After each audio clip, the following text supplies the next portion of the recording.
5, 4, 3, 2, 1. It's time to count down reality TV's most talked about moments with Amanda Bella. Hey everybody, welcome back to Bella Talks TV. It's Amanda Bella here, and we are on day 2 of our Christmas calendar Advent Bella Talks TV extravaganza. So thank you for being here. I have another great episode here for you today. And my plan for some of these episodes this month are going to be what I would like to call like a freestyle. Some of them call them like a stream of consciousness. Basically, there's just like no plan for these episodes. And I just want to like put a mic in front of my mouth, have a topic, and just like see where it goes. Because we know with reality TV, it is an endless pool of subjects to talk about. People, comments, moments, viralness. I mean, a lot of these shows have in our past and present taught us things and shown us things that we just like never thought we would see on TV. So we are going to be talking today about Southern Charm. And the reason why I wanted to talk about Southern Charm this week is because we do have the premiere of season 10 coming this Thursday. So there have been 9 full seasons of this show already, and we need to break it down and we need to get prepared for what we're going to possibly see this season on season 10. Now, this show is, I think, probably a show that was started with low expectations from the network. It started in 2014. So 14, I was living in Chicago. I was working in a chiropractic office at the time, which is so funny. Like all roads lead back to Bravo, like talking about the Joint. Like I used to know people that used to work at the Joints that were in Chicago. Like the Joint was one of our competitors. And so it's just funny, like some of these different areas you work at in life and different fields that are out there. The chiropractic field was a random industry that I was in for like 4 or 5 years. And I was managing those type of offices. I worked in medical management and insurance billing and all kinds of things. So I have a weird work history, but really we're not here to talk about that today. We're here just to talk about Southern Charm. So let's get right into it. I want to just start by talking again. Okay, 2014. Like I said, I was living in Chicago. I was 20. I'm so bad at math, you guys. If I was born in 1987, I was 27. I think I was 27 when this came. No. Yeah, 27, maybe-ish. Something like that when this show came out. Wow, so much has changed in my life since we have met these people on our screens.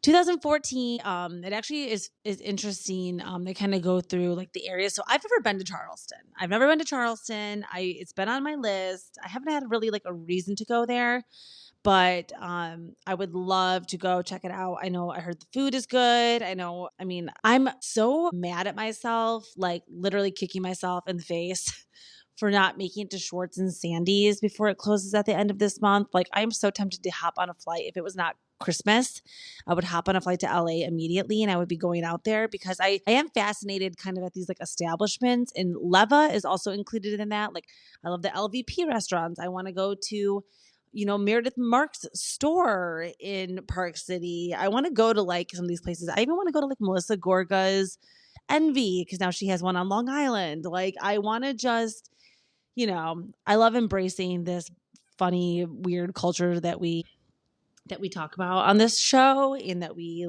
live through our reality TV and Bravo celebrities' lives. So 2014, we get Southern Charm, and okay, let's run through just some of the cast because a lot of our OGs are still filming, which is interesting. Okay, so season 1, we had the introduction of Shep. Shep is kind of our main character. I would say that because the show really is built around the idea that men in the South kind of have this Peter Pan syndrome. That's even the name of the very first episode, Peter Pan syndrome. Only they spell it like sin, like S-I-N, like syndrome. I mean, this show has been telling us since episode 1, like these men are no good. They're just not good. These are some no good men. So the Southern Charm is really the idea that like, these men that live in the South are not great specimens. They're cheaters, they're liars, they're selfish, they are immature, they don't want to settle down, they don't want to have a wife, they don't want to have kids. It's kind of this idea that the men in the South, really, it's just like their world and the women are just living in it. And we're just like lucky to even be able to benefit from their great businesses and, you know, all these things, which speaking of which, coming back to like Leva, we're obviously going to talk about her, you know, that's how we met Leva was through Southern Charm before Southern Hospitality and all these spinoffs about her restaurants and bars, and her husband. I mean, there have been rumors that like they live separate lives. I mean, I would love to know more. That's the thing about these reality TV stars is we praise the ones that show us everything. But there are so many that get away with not showing us shit. They really do. It's kind of frustrating. It's really what, like, these people get asked to come on the show, obviously because they are dynamic and they have things going on in their lives and there's something compelling about them that we want to see them. But it's also like up to them really who they're going to portray. And we talked about this on my episode when I was talking about Dorit, where I'm like, she kind of chose to like break her own like fifth wall. Like she was the one that was like, okay, the producers, like everybody does have real things going on in their lives. I'm sure producers don't know about, their friends don't know about, like even like my own family has, you know, it's like, you have things that you do keep to yourself. Now, should you choose to share those with producers, like your truest, deepest, darkest thoughts and secrets? I mean, that's really when we're starting to get real here with reality TV. Now, a lot of this show, Southern Charm, has a lot of that breaking of the wall. It doesn't seem so scripted. It seems really raw and like a real reality TV show for most of the seasons. You know, I think it's impossible that they are not going to start to evolve. But I mean, let's talk about some of these characters. So Shep specifically, Shep himself, he comes from old money, right? His family is I mean, don't get me wrong here. I'm not exactly like an internet sleuth, but I'm pretty sure that he's related to the Vanderbilt family, which is also related to Anderson Cooper. I mean, these are like old American, you know, his family are like affluent Charlestonian, like the real deal. I think he really is from Hilton Head, which like I always heard about Hilton Head, but again, I have never been to Charleston, Hilton Head, any of this stuff. But he is, you know, 6'5". He gets away with being tall. I mean, over the years, of course, the charm has started to wear. But in the beginning, when we first met him, like Shep was young, good looking, rich, didn't have a lot of responsibility, and was kind of just living the life. Like he really was. So he's pretty famous for like never having a girlfriend for most of the seasons.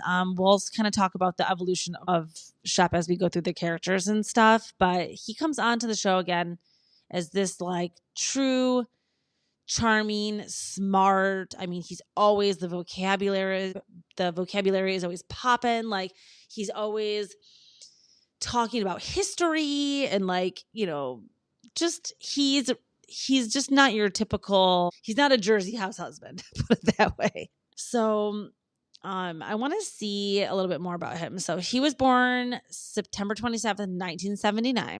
And he was actually born in Cincinnati, it says, which is really interesting. He is the second of 3 children. He has a brother who is a lawyer and a sister. His family moved to Hilton Head in 1981. So that is really interesting, actually. His family probably isn't from there then, but I'm not sure where. Well, I guess we'll get into that. Now, he went to Hilton Head Prep School, a private school. So he was started off immediately, just, you know, in that upper echelon. He went to Vanderbilt. He was in a frat. He got his master's. I mean, yeah, he really did the work. Then he went in his 20s, he went to Dubai and he was a real estate agent. That's really, really interesting. In 2008, he moved back to the US because of the recession. And then in 2014, so there were 6 years from when he came back from Dubai to when he got cast on Southern Charm. I mean, Andy, of course, we know Andy has his favorites. Like he really loves Shep and has really like, you know, he even gave Shep a spin-off a few years after called Relationship, about Shep. Wow, I'm actually reading this and learning things I didn't even know about Shep dating. So he has Relationship, but there was also another web series that was never filmed or never aired on Bravo, but a web series that must have been on like BravoTV.com with Shep and Craig, and it was called Shepic Fail, and another person called Hunter Gardner. I have to look more into that. Okay, so that's pretty much Shep. You know, Shep comes in, obviously bringing like what we call the Southern Charm. Now let's talk about Craig.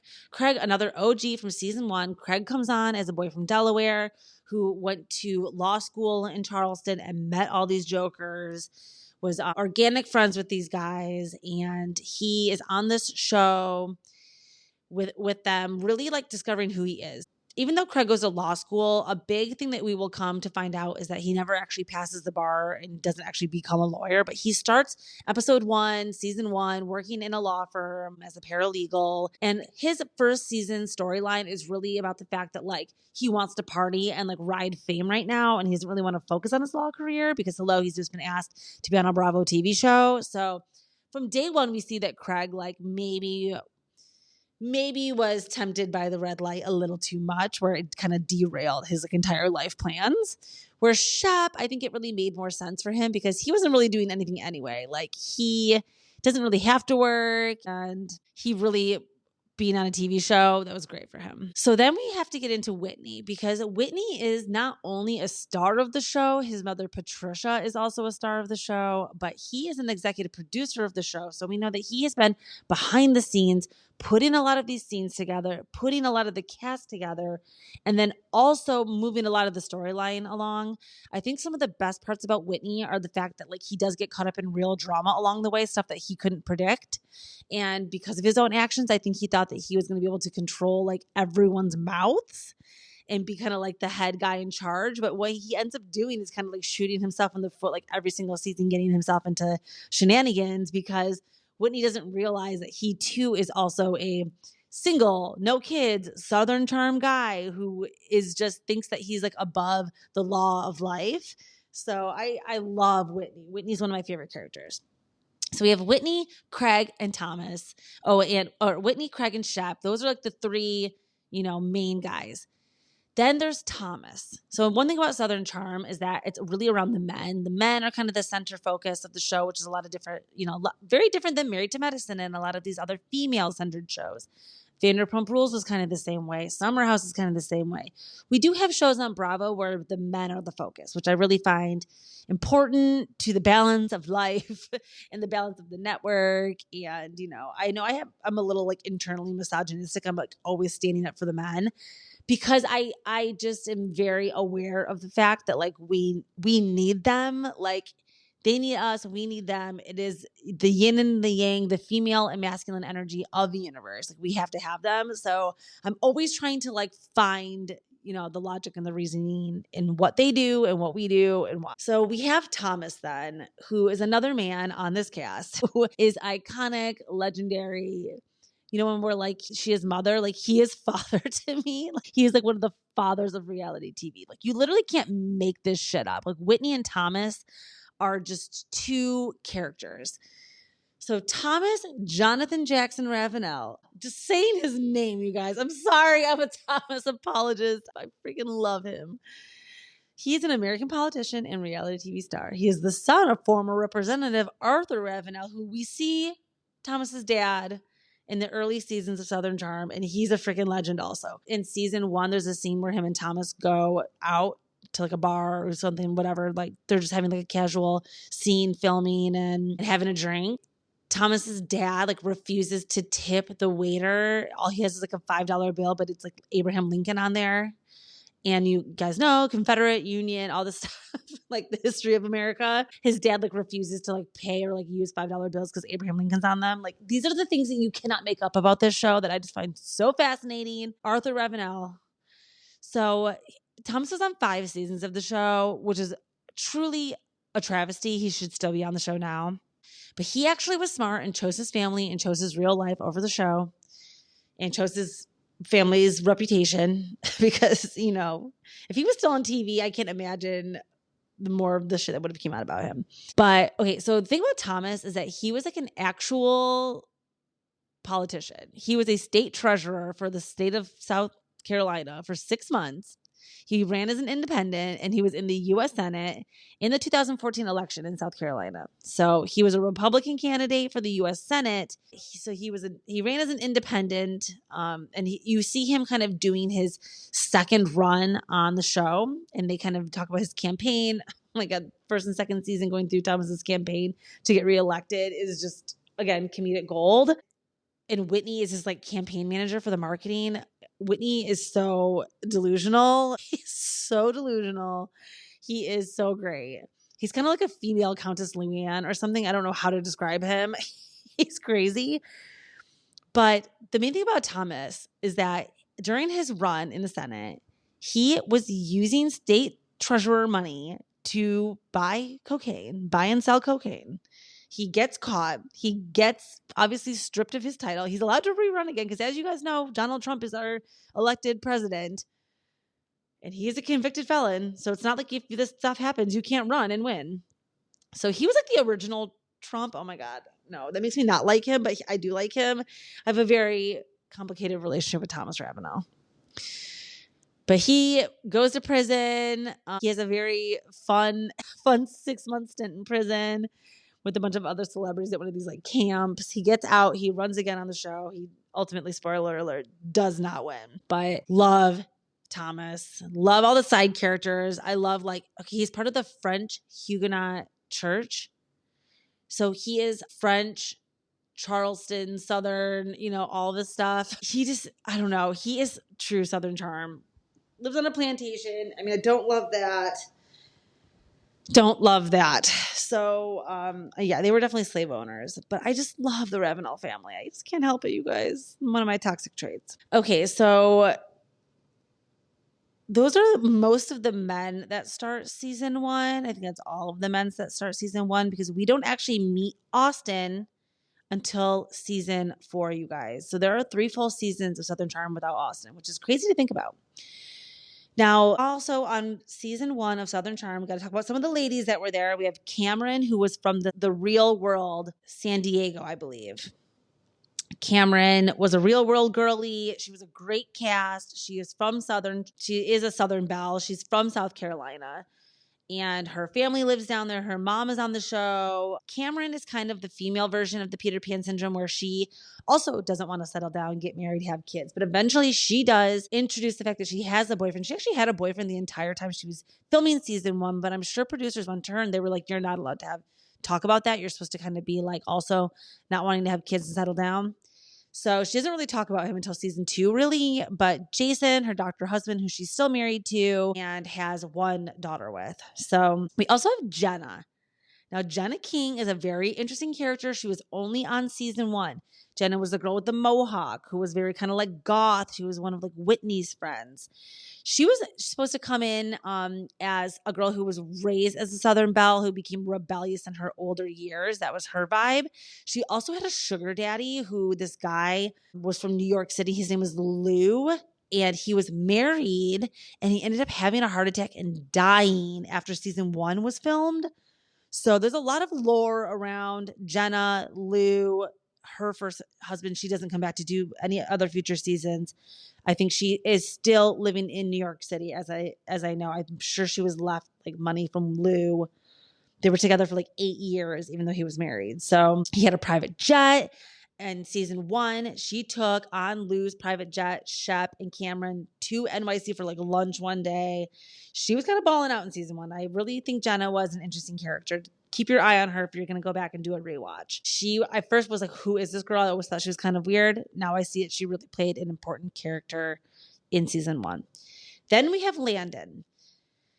So, no, we can't really go to Landon yet because she doesn't really come until season 2, but she is important in seasons 2, 3, and 4. But let's talk about Catherine. Now, Catherine, of course, she's only considered a friend of season 1, but then she is a main character seasons 2 through 8.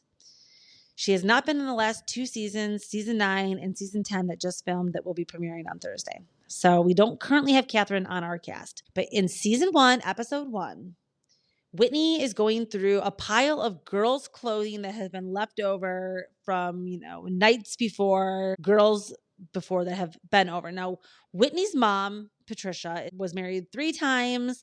Whitney is an only child. Whitney's mom, Miss Patricia, also an only child. And Whitney's dad was also an only child. So he has no cousins, no aunts and uncles. Whitney is just very interesting. Now, he has kind of real relationships with like the butlers and the help that work in Miss Patricia's mansion because they have this huge estate that they have in South Carolina, which is phenomenal. It is a very cool architectural mansion that is down there. I really want to go down there just to take a look at all the architecture and stuff. But Miss Patricia's house, she has a Michael the butler, who goes on to also be a very important friend of through all of the seasons of Southern Charm. And we just recently lost him. He had a stroke in 2020. He had spinal surgery. He had a lot of health problems, but Michael was awesome. Kind of like a brother figure to Whitney. And just some of these scenes with Miss Patricia, Whitney, and Michael the butler in the mansion are so good. But anyways, they're picking up this bunch of clothes and heels and stuff that were left over at Whitney's house. And Whitney would be like, yeah, I have girls over. Like, my mom's house is huge. Like, she never even knows all this stuff. He goes on to like get his own, they call a stabbing cabin. Ew. With Shep, where they both realize they need a place to like bang girls in season 2. But in season 1, they're picking up this stuff, and it's like it was revealed that Catherine was one of the girls that had been over hooking up with Whitney. Then Catherine gets brought in to the show. I'm sure Whitney's like, hey, I'm filming this show. She's 21, you guys, in this episode in season 1. Whitney is like 40 at the time. He's now like 50 something. So he meets Catherine. He's hooking up with her. She's young. She gets invited then to come to a party on Southern Charm in season 1. And she comes. Craig thinks she's hot. Shep thinks she's hot. But she's already hooked up with Catherine.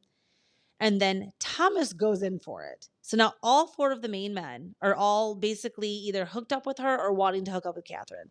She's a hot commodity coming in. She's redheaded. She's 5'11". She's 21.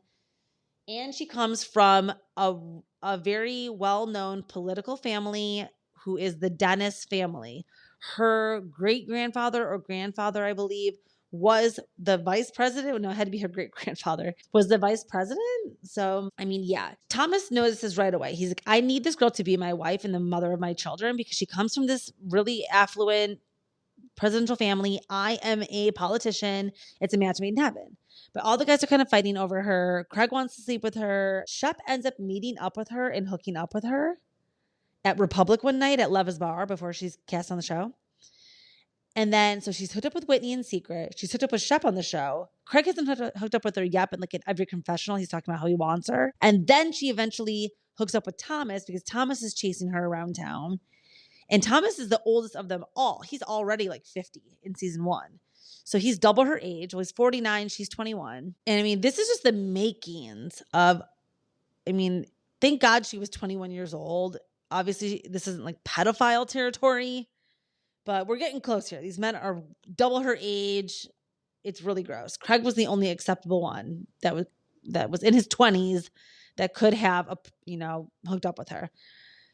Everything happens for a reason, though. Who knows where Craig's life would be if him and Thomas would have switched season 1, because then Thomas and Catherine end up spending most of season 1 on a pregnancy scare storyline. Thomas hooks up with Catherine. They don't use protection. Catherine is convinced that she's pregnant. Takes them a little while to figure it out. I cannot believe they showed this. They get wasted one night. I mean, I've never seen people on TV like this drunk before, Thomas and Catherine. Drinking margaritas. They decide to go to CVS, get a bunch of pregnancy tests. Catherine ends up getting an error, which they said can only happen if you like dunk it in the toilet or if you use like water or alcohol. So I think that she did purposely screw this test up. So I think she wanted to keep Thomas like on the line a little bit. Catherine is crazy, you guys. Don't underestimate how Catherine is totally bananas. So I think that she kind of fucked with the pregnancy test a little bit to get Thomas to think, like, okay, shit, like what if I did get this girl pregnant? But then throughout all of this and then finding out that she's not pregnant, she gets pregnant. And they end season 1. All of season 1 wraps. It actually ends with Thomas and Catherine getting in a huge fight and deciding to break up. So the end of season 1 fades to black. And then all of a sudden it says 9 months later, and Kenzie is born. Little Kensington Ravenel, Catherine and Thomas's daughter, is born at the end of season 1. So then we have season 1. They don't always do a season 1 reunion. They do a season 1 reunion for Southern Charm in the clubhouse with Andy. Season 1 is so good. You guys have to go watch it. So then we come into season 2. Little Kensington is born. Thomas and Catherine are together, but they're not in love. And the rest of the show really starts to film and unravel from there. Now, again, it's all of the regular players are back. Craig, Cameron, Thomas, Shep, Whitney, Catherine, and then we are introduced to Landon. Landon plays the girl that comes in who is actually a Southern Belle Charlestonian who had moved to LA, got married to some affluent guy, and then was married for a few years and got divorced. And then she had to move back to Charleston. She's friends with Shep. She ends up developing a crush on him and kind of trying to get Shep to change his Peter Pan syndrome ways. But he doesn't. Spoiler alert on that also. Landon kind of chases him for a few seasons, and then she also kind of fizzles out and doesn't come back after season 4. Season 4, they did a big retooling of the cast. That's when they got rid of most of the main people, and they brought in Chelsea. They brought in Naomi, who was dating Craig. I mean, Leva was technically even in season 1 as a friend of Cameron's, but she kind of becomes a more prominent guest and friend of. We also have Madison, who Madison was really introduced to as like a friend of Patricia and a friend of the group, and a friend of Leva. They were all kind of friends with Cameron. And then she doesn't really get introduced until Austin until season 4. So really season 3, season 4, a lot of the drama in the first couple of seasons was Craig, was Thomas and Catherine, was Shep fighting with Craig and having like friendship fights. They had a really interesting gay that was involved in a lot of the seasons, which his name was Cooper, and Cooper kind of like had a lot of drama in the first couple of seasons too. So I mean, that's kind of like the gist of the main cast and what you're going to get through like most of the seasons. Now, Thomas and Catherine have another baby. They have little Saint, and Saint comes in, and that's really when things start to hit the fan with them, when they realize they cannot be together. That's like in season 4. And when they decide to bring in Ashley, who Ashley was dating Thomas seasons 5 and 6. And Ashley is an evil cunt that came in to ruin Catherine's life. And she was there to expose like all the ways that Catherine's a bad mom. And let's remember, like, Catherine's not perfect. She definitely had some substance abuse issues. She really started to get into some drama and personal problems on the show. Her and Madison didn't really get along. I mean, she had some drama. So Catherine, there was one episode where they all are on this boat ride from hell. And you can tell that they started to switch from alcohol to doing a lot of cocaine around season 5. And Thomas, as we know, he was selling and buying coke for many years. So this wasn't like a huge shock to me that the cast was using. But sometimes it's just so blatantly obvious what substances they were on. And they get into this huge raged out coke fight on this boat. Oh, there's this one scene of Catherine in the barefoot running down the pier after Thomas fighting with him in the fur coat. I mean, there are a lot of iconic fights on this show. We also have to talk about the fact that when Naomi is dating Craig was, again, going through a lot of his personal battles on the show, his personal demons, of whether or not he was going to just be a reality TV star who was getting fucked up, addicted to Adderall. I also think Adderall was a code for coke. Also, a lot of these substances being used. Like, people don't realize too, like, if you're not somebody who's used substances, I was a recreational user of some things back in the day. I'm obviously a lot older in life now, and I'm not like that, but I can recognize it in other people sometimes still. And when I think of Paige too, and like the summer house, like it's obvious to me sometimes how some of these fights happen, and how next day everyone can be like, well, how can they just like forget that happened? It's like, yeah, because they're not high anymore. So things become a little bit clearer in life.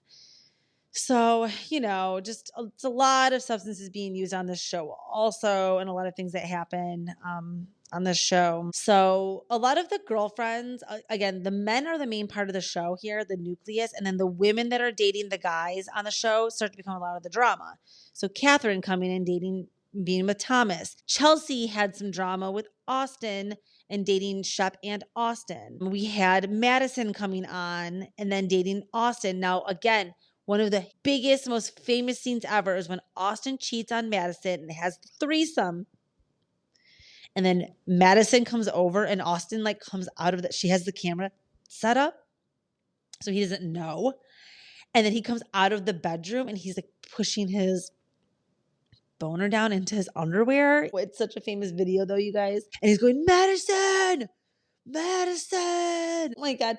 And then you guys, so messy for the season finale that year, Shep brings one of the girls from the threesome to the season finale party to like mess with Austin. I love the producers of this show. I love it. One random friend of we don't get to talk about too much is John Pringle. He's only on seasons 7 and 8. He is a random side character that like just keep an eye out for Pringle. And so pretty much, we still have our constants. When Craig starts dating Naomi, let's go back to him a little bit. So speaking of Paige and Craig and Summer House, before Paige, there was Naomi. And Naomi came in with her cat, and we always knew Craig was really into Naomi's cat. They really bonded. It really showed this side of Craig that made like America fall in love with him. He was he wanted to like build a home. He wanted a wife. He wanted to build a home. He loved his sewing. He was like, I'll be okay with being the homemaker. Like, you can go to work, babe. Like, I'll stay home with the cat. I'll take care of the kids. I will sew. And he got really into making his pillows. And I think like he was obviously deep in his Adderall addiction and like not sleeping. And when he wasn't going to law school anymore and he wasn't working in the law office anymore and he got fired from his show, he was like, what am I going to do? And he would come up with these like crazy ideas of businesses he could run. And one crazy idea that he had was to start making pillows and aprons and caftans for Miss Pat. So we see his character arc of when he's dating Naomi, him trying to figure out like what he's going to do. And one problem Naomi had with him would be like, I want to date like a real man, Craig. I want a man that doesn't lie about going to law school, a man that is a real lawyer, a man that has a real drive in life to be a partner, have a practice. Like she wanted the idea of Craig, and Craig and Naomi right there were not going to work because they were in love with the idea of each other. Craig's always been attracted to these strong alpha females like Paige also, because even like how he was into Catherine season 1 and how all the men were chasing her.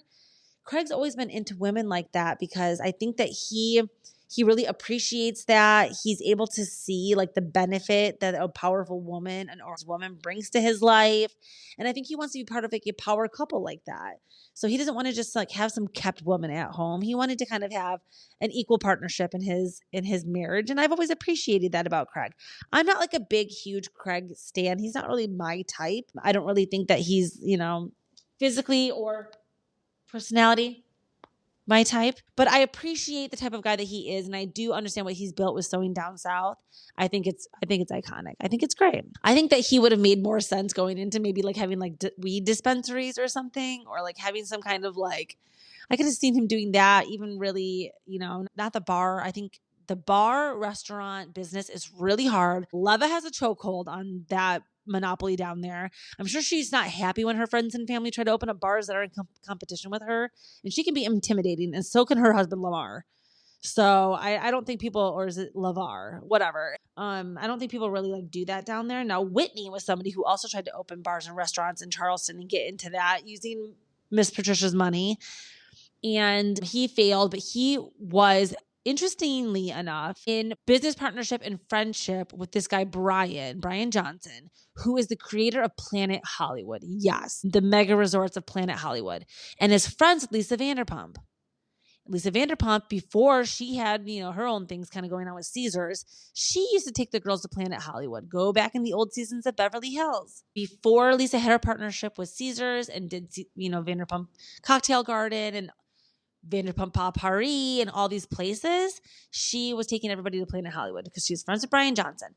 Now I'm wondering if that is how Whitney got the executive producer role of the show. 14, Vanderpump Rules was out. So some of this lore about Bravo and how all roads, lead back to Andy, very fascinating. So Naomi and Craig eventually do break up because, like we said, Naomi couldn't really handle the fact that Craig was never really going to kind of get his shit together. Now, he used that as fuel in that famous quote of him being like, what's wrong with my sewing?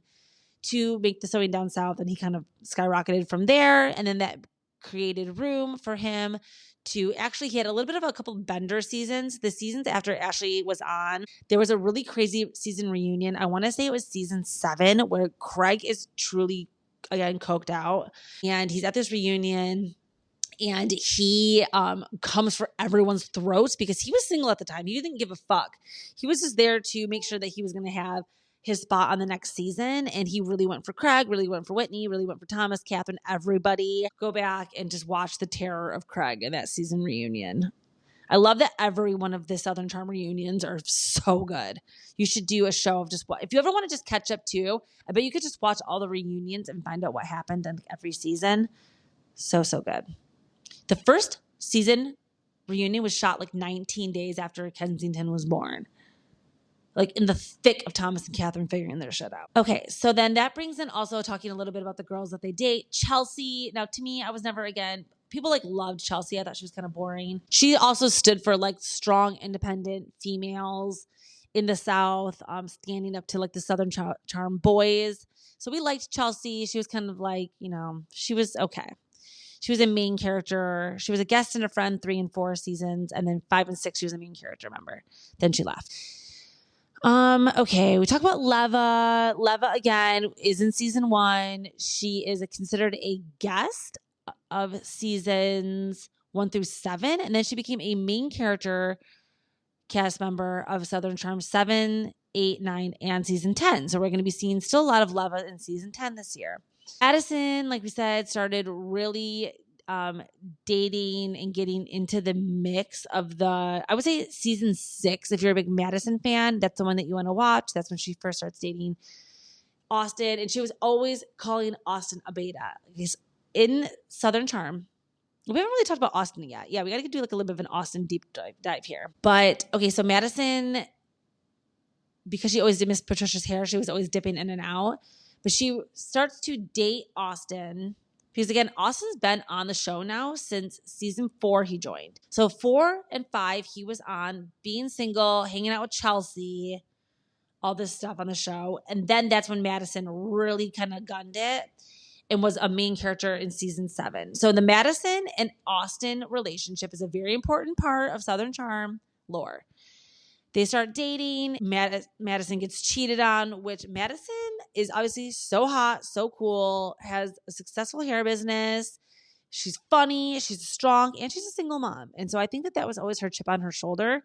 She always felt like men weren't going to want to be with her. There were so many women in Charleston, like, even though she was amazing, I think a lot of guys did not want to date her because they didn't want to settle down. They didn't want to have kids of their own. So were they going to be a stepdad? No, probably not.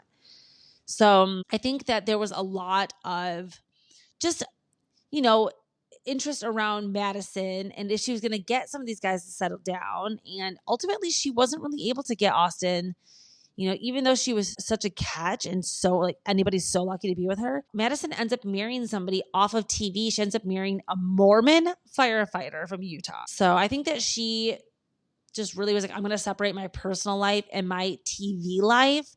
And that's something that never really worked for me with Madison as a character, even though I think she's lovely and funny and I want her on my show. I think that if anybody's on the show on here just for a paycheck and here just to play a character, it is Madison. So she's probably like the least real out of everybody on this cast.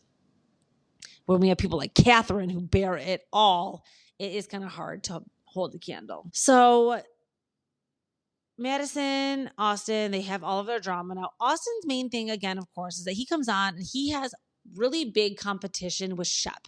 Him and Shep are known as the boys about town, the 2 6'5" men. They kind of look alike. They both have similar personalities. They're into the same things. They're into the same girls. And they're often going out and having these like situations where they're going for the same person and they're fighting and they're having to like test their friendship. Like bros before hoes, basically. So that's like their ongoing storyline. Now, Austin, of course, when he's with Madison all of those years, that's when he kind of like really is grappled with his own personality. And he's always kind of like dating these girls and trying to like have girlfriends, but then do his own thing. And that's what makes him a fuckboy, is that he's always trying to be like, no, I am a good guy. Like, I do want to settle down. I want to have Madison. Oh, no, I cheated on her and had a threesome. I want to have Olivia as my girlfriend. And then he goes on to be a fuckboy with her and kind of like cheat on her. It's just, same with Chelsea. So that's Austin's recurring theme. And that's why a lot of people on Bravo are like, no, he's the biggest fuckboy of Bravo because he's constantly doing this. That brings us to Taylor Ann Green, which is my arch nemesis of this show. She's one of my least favorite characters. And I think that she just comes on as this young, naive Southern belle who all she cares about is just, I'm going to just stand by my man. Even if he's wrong, we're just going to pray about it. And as long as we know God and we know that we have faith in our relationship, we are going to be able to make it through anything. And those are some of the people that annoy me the most in the world. So we really have her just coming on as a friend on dating Shep in season 7. And she's always like, I'm friends with Austin and I'm dating Shep. And she really is Shep's actual girlfriend, lives with her and is trying to get engaged to him actively. While she's, I believe now, never been confirmed, and they come to deny it in season 9, this is the main plot, was whether or not Taylor Ann Green cheated on or lied to Shep behind his back with Austin. Austin denies it, but everybody believes that something happened with Austin and Taylor Ann Green behind Shep's back. Now, that is the ultimate diss because that is like the one girl that Shep actually was like, I actually do love her. And he considered making, I think for even if 5%, he was like, I could maybe marry Taylor. And then for Austin to still, out of all of the girls, go behind Shep's back and hook up with her, like they always end up sharing girls. So that is really the point of Southern Charm. The sharing of the girls, the lying of the bro code, the constant need of the men to like having their ego stroked and hooking up with girls. That is the point of this show. So there are many other side characters. There's JT, our short king that comes in season 9, who basically is the guy that's brought in to the cast to finally take down Austin. And in the end of season 9, it ends with a fight where JT like has to crawl up on a bar stool to be as tall as Austin to be able to fight him and like headbutts him. So good. Now, there's rumors that in season 10, JT and Venita is one of the only women of color on this show. It's very controversial that on this show we don't have very many people of color because, again, it is a show from the South. And in season whatever, when 2020 was airing and there were a lot of problems, everybody wanted Catherine Dennis canceled from Southern Charm because she was a behind-the-scenes racist and she was sending monkey emojis to people and Black content creators from Bravo. And even though I love Catherine, I cannot stand behind that behavior. I do believe that, again, we've talked about how Catherine, she also, battles with her own substance abuse issues. She, too, has been known to use cocaine. And I think she had quite a few. You guys will watch. If you please watch. I hope this convinces you to go back and watch every single season. But you'll notice the seasons that Catherine's heavily using. She bleaches her hair, bleaches her eyebrows. She's 100 pounds soaking wet. And I love Catherine, you guys. I'm sorry. She's my problematic sister from Southern Charm. But she is known for being a little problematic. And it's kind of like why she ends up getting fired from the show. Now, I would like to have her come back. If Stassi can be having redemption, if all these other people can be being brought back to Bravo, why can't we have Catherine back? Justice for Catherine. But I would love to see her come back and Thomas come back. I would love them both to come back for the next season. We need storylines for season 11 because season 10, it does sound like some of these people behind the scenes. Now, Venita, like we said, Venita's a woman of color on this show. She was always known as like Madison's bestie. She was like a friend of. And last season, she started to get into the mix a little bit more because, of course, everybody was like, hey, we need more people of color on the show. Like, let's give Venita a storyline and give her a little bit more time behind the red light. But she had this like base boyfriend. No shade. Sorry if you're listening. But he was just nothing special. And he had no charisma on camera. And so we knew that if Venita was really going to be a breakout star, which she is, she's our fashionable girly. She's very smart. We love Venita as a person. If she's going to be a TV star, she had to get rid of this boyfriend. She needed to either be single and date a guy on the show in the mix, have some drama, or something needed to happen. And so she did end up dumping this boyfriend. And it looks like for season 10, we're going to get a JT Dayton storyline. But it has since then been revealed that they faked this and they manufactured the storyline for the show. And that Venita and JT didn't actually date. And that obviously Venita knew that if she needed to be on the show, she needed to be dating somebody. JT too also was like, shit, I need to have somebody that like I am involved with. I also think, I don't like to speculate about people's sexuality, but that's all I'm going to say about JT. They obviously concocted some kind of plan and then it was exposed because JT is dating other people and wasn't able to keep, I guess, his mouth shut. And then it had to be exposed online. JT's girlfriend, if you know, I don't have the video on today again, but I'm doing air quotes, girlfriend, JT's girlfriend came forward and said, oh, I think it's funny that his storyline is dating some other girl this season when he's with me. So this whole time he was faking this when he was filming. We hate this for us. We hate this for us. We're not happy. JT has since quit the show. He will not be on Watch What Happens Live. He will not be apparently shooting any more of his confessionals. Does say he's contractually obligated to come to the season reunion, but we know a lot of people don't come to the reunion when they quit the show. LVP, cough, cough. Some of these people don't end up coming to the reunion. I don't think he's going to end up coming, but if he does, it will just stand in the long-standing traditions of Southern Charm reunions always being must-watch TV. Besides that, there are some other friends of on here. I mean, we talked about Olivia a little bit. I was never a huge Olivia fan. She was kind of just there to stir up the drama with Taylor and Austin. She did her service. Thank you for your time, Olivia. We really only needed you for that. So thank you. John Pringle, again, would love to bring him back one day. Okay, so somebody that's new on this new season is Sally Carson. Sally is from Bachelor Nation. Then she was on last season of Southern Hospitality. They've been trying to get this girl cast on one of these Bravo shows. I mean, this is like her fourth attempt at reality TV. Let's see how she does in Southern Charm, because it sounds like she hooked up with Austin. She hooked up with Shep, and she's got Tion Craig. So we're going to have to wait and see. Another person that has been a floating friend of for many seasons was Danny. Danny recently just got married. A girl named Danny who dated Shep and a bunch of the other guys kind of. I always thought was so random on the show. I think she was a little bit of a producer plant that would come in just to like move storyline around and like date some of the guys and say things on camera. So she was interesting.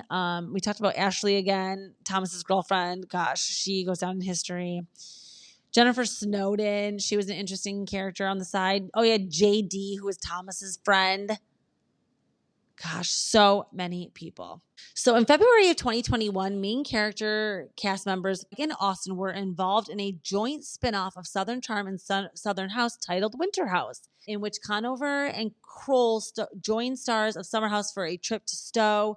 That's where we got Southern Charm, Winter House. That was so good. We also had some of the other, I miss Winter House, you guys. I really miss Corey and Sam. That was like my favorite era of Winter House. Southern Charm New Orleans was also a show that was a spinoff of Southern Charm. I don't have enough time to talk about that today, but that is a really good watch on Peacock. There were only 2 seasons, maybe 3. Go back and watch that. And yeah, my goal is to get to Southern Charm and do a Republic. I want to go to Republic because I need to come back and do a episode just like this with Southern Hospitality, who is Leva's bar Republic, and all the people Vanderpump Rules style that work at her bar that really work there, you guys, and they really are broke and live in studio apartments.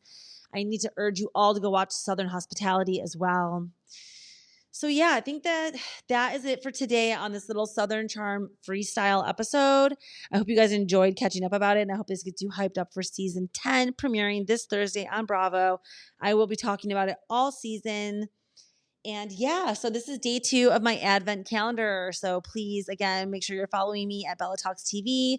Make sure you rate and review. I'm here giving you all of the Christmas content this season. I know a lot of us are traveling, working from home, needing extra podcasts to listen to. So that's why I'm doing this. I really hope that this can get us to connect over some of these different shows that I just love talking about and that made me fall in love with reality TV. So thank you again for all being here, and have a great rest of your week. I'll be back tomorrow with another surprise episode. Ciao, Bellas.